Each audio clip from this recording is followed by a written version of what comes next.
Hi, Goddess of Love here again. Kamusta kayo dyan mga goddess ko? So, yan, another reading tayo today for you, all signs. No, tignan natin ano yung current situation ninyo with the person on your mind, no? Kung sino man yung mga nasa isip ninyo ngayon, no? Mga goddesses ko, no? Tignan natin anong ganap, no? Sa inyo ng person na yan, no? So, let's see.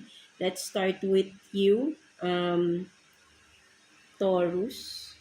So, kamusta kayo dyan mga Taurus natin, no? So, tignan natin sino ba itong iniisip mong person, no? Mga Taurus, kuha tayo dito ng 2 cards for you, Taurus. Sino ba itong naiisip ninyo? Nasa isip ninyo, Taurus, no? Let's see. Tignan natin. Kuha tayo ng 2 cards for Taurus.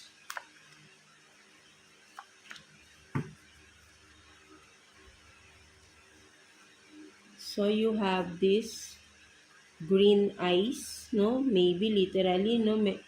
Isa sa inyo, green eyes o sabi nating foreigner, no?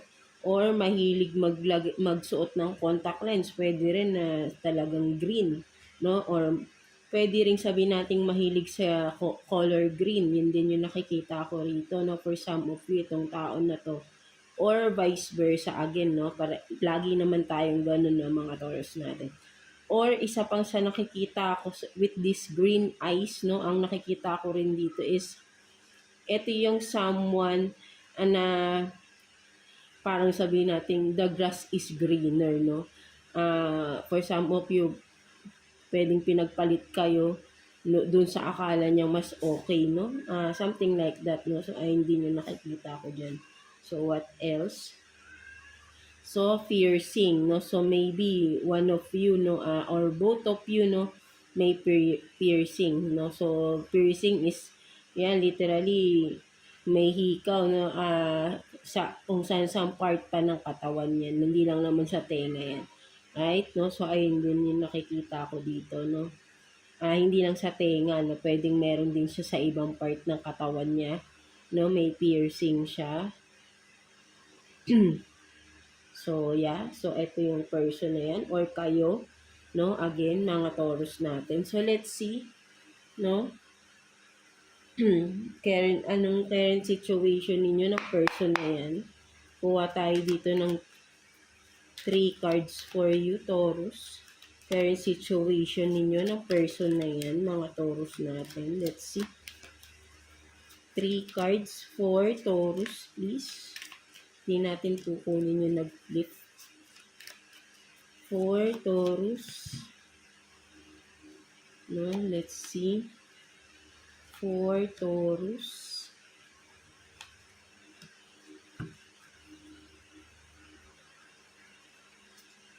So, you have this 10. Ano ba to? 10 of Wands in reverse, no? 10 of Wands in reverse. The Hermit. And then 9 of Wands, no? So, ang nakikita ko rito, no? Ito yung tao na this person is yung tumalikod sa inyo, no? Parang bigla na lang nagsolo siya, no? Something like that, no? So, ayun yung nakikita ko rito, no?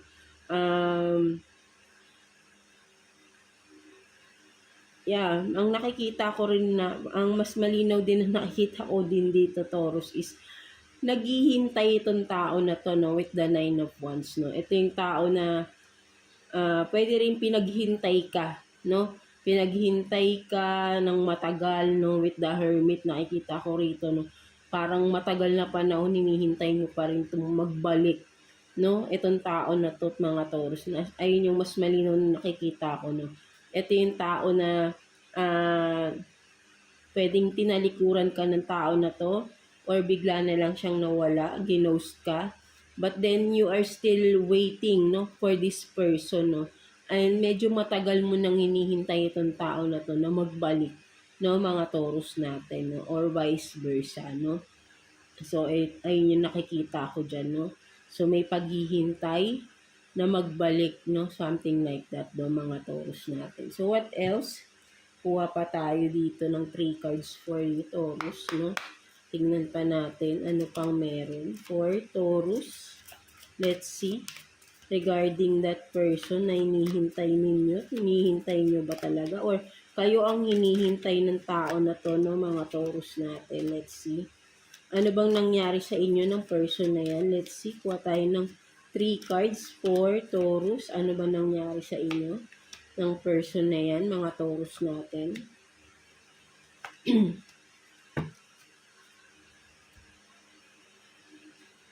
So, you have this Page of Swords.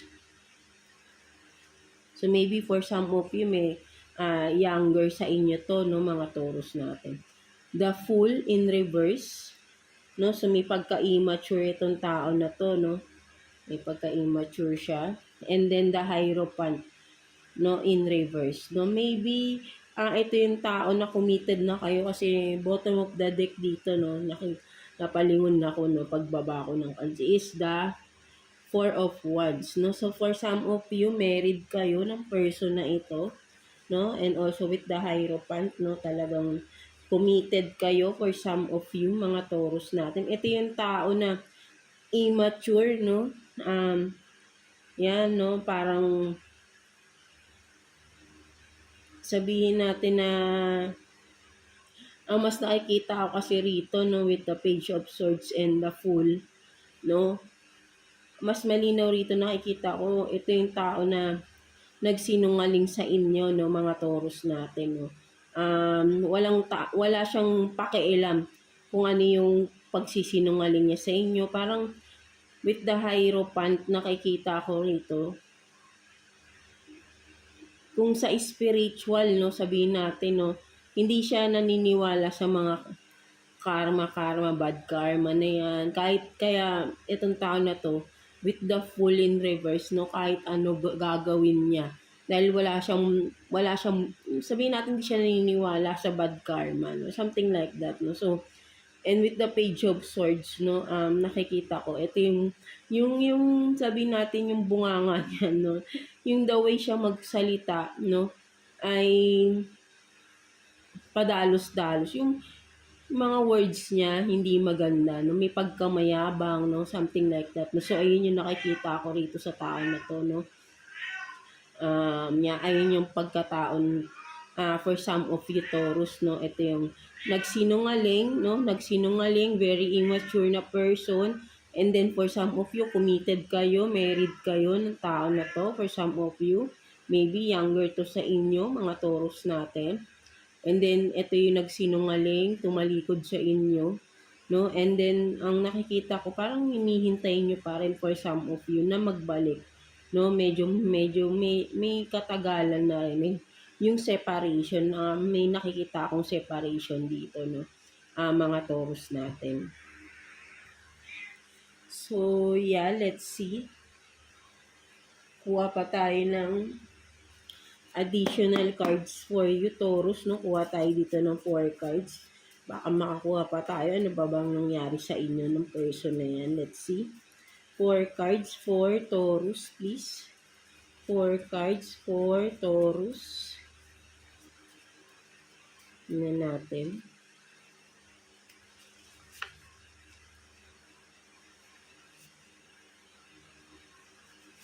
For Taurus.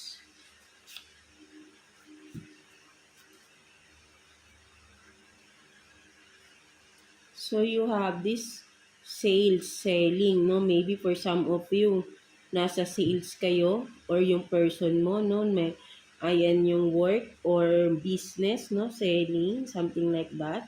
And then, all happens for a reason, no? Sinasabi rito, no? Kung ano man yung nangyari sa inyo, parang kailangan lang din mangyari, no? May dahilan or maybe talagang pinakita sa iyo tong pangyayari na to para mamulat ka na rin, no? Magkaroon ka ng clarity, magising ka sa katotohanan, no? For some of you. And then meron ding car sex. So maybe maybe pwedeng sa inyong dalawa to may memory kayo sa loob ng car, right? No? For some of you. Yeah, no? Yeah, for some of you, ito yung may bonding kayo sa car, no? Something like that, no? And then, you have this regret waiting change, no? So meron nga talagang naghihintay rito, no? Maybe kung hindi ikaw yung naghihintay, siya yung naghihintay na magbalik ka, no? Mga Taurus natin, no? Nag-regret itong tao na to. Kung sino man sa inyo yung tumalikod, yung naging immature, nagsinungaling, no? For some of you, no? Nagre-regret itong tao na to, no? Mga Taurus natin. And naghihintay siya, ang wanting change pala, no? So, gusto niya ng pagbabago sa inyong dalawa. Gusto niya ng bagong simula, pwede rin, no? So, kaya naghihintay pala itong tao na to. Or ikaw, no? Pwede rin ikaw, no? Nagregret ka dahil sa nangyari sa inyo. Pinagsisihan mo na, nagkaroon ka ng lesson, and now you want to change, no, your life, no? Kaya siguro nagkaroon ng separation, no, for some of you, mga Taurus natin, because nakita mo na lahat, no, yung katotohanan sa person na ito, no, kung ano man yung katotohanan dito, right, no? So, let's see, mga Taurus natin, tingnan pa natin. Kuha pa tayo dito. Ano yung sabihin natin na pinaka possible outcome pa, no, sa inyong dalawa ng person na ito, no? Ano pang kung may magkakaayos ba kayo, no? Tingnan natin. Kuha tayo ng 2 cards for you. Wait lang. 2 cards for Taurus, no? Possible outcome ninyong dalawa ng person na to.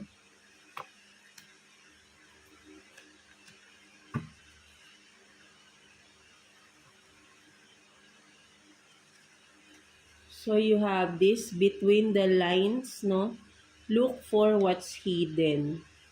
No? So meron nga malino, may nagsinungaling dito, no? So love, signs, meaning, no? So ang nakikita ko rito, no? Kung makakausap mo man tong tao na to, I think may mga ang possible outcome, magkakaroon pa rin kayo ng communication ng tao na to. Or right now, baka may communication naman kayo, no? So, magpapahayag pa rin to na mahal ka pa rin daw niya, no? Something like that, no? But then, kung ano yung sinasabi niya, no? Ang nakita ko kasi rito, between the lines, no? Look for what's hidden. Parang, pwedeng sabihin natin na mag-ilalabam ka lang ng tao na ito, no? Para lang bumalik ka, no? But then, alam mo naman kasi Taurus, no, ano yung katotohanan, ano yung ginawa niya sa inyo, no? Kayo lang din talaga nakakalam, kayo yung nasaktan, right? Kayo yung nakakita, kayo yung nakaramdam. So, alam mo yung dapat mong sabihin nating isagot dito kung sakali man na, yun nga, no, magsasabi siya na babalik, magkaayos kayo, no, maghingi ng another chance, no, sa inyo mga Taurus natin, no. Wina-warningan ka rito na between the lines, look for what's hidden. Because I think hindi niya pa rin sasabihin lahat ng katotohanan kasi may pagkasinungaling itong tao na to, no, mga Taurus natin. So, hindi malinaw, no? Hindi pa rin niya ibibigay yung katotohanan sa inyo, no? Something like that, no? Mga Taurus natin. So, ayun yung nakikita ko dyan, no? So, let's see what's the message advice sa'yo ni Universe, no? Mga Taurus natin. Kuha tayo ng 1 card for you, Taurus. Let's see. Message advice sa inyo, Taurus, ni Universe.